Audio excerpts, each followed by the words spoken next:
So we've looked at developing professional values as a competence.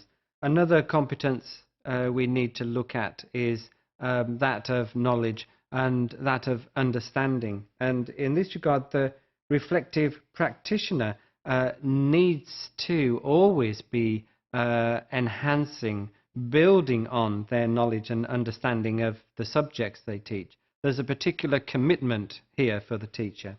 And it's important also for the reflective practitioner to look at these within the context of the school and maybe even the wider context of the community.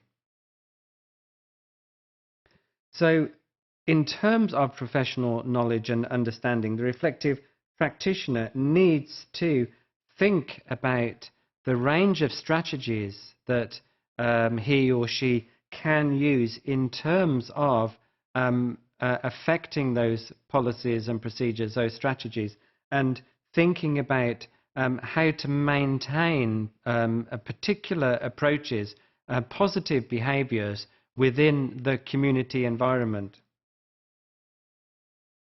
It's also about looking at the factors that can prevent the barriers that can be in place to affect learning within the school environment. And it's important for the teacher to understand and to know what can become barriers for students and what can support learning in order to help overcome the barriers ultimately.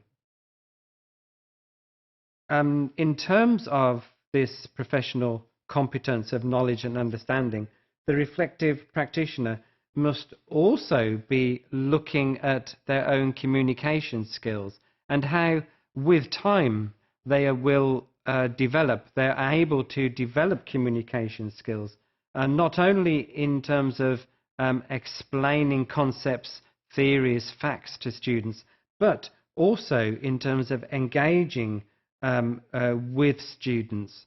Communication skills is perhaps one of the key skills for the teacher.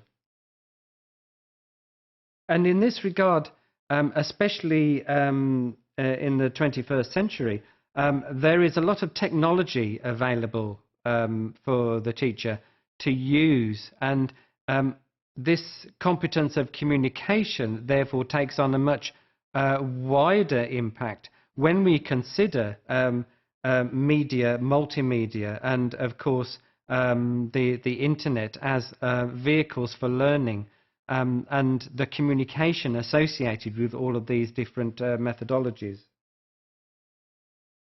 So another competence we can consider within the framework of knowledge and understanding for the reflective practitioner is that the communication that takes place is not just between the teachers and the students, but is very much within the whole school community, and therefore that supports the relationships that occur between the individual teacher and colleagues, the individual teacher and parents, and the individual teacher and the community that they serve. And what is important then in terms of developing knowledge and understanding is for the reflective practitioner to develop an understanding of the social context, the community context in which they operate, and to not only understand the implications of this, but also begin to address the issues that arise because of this.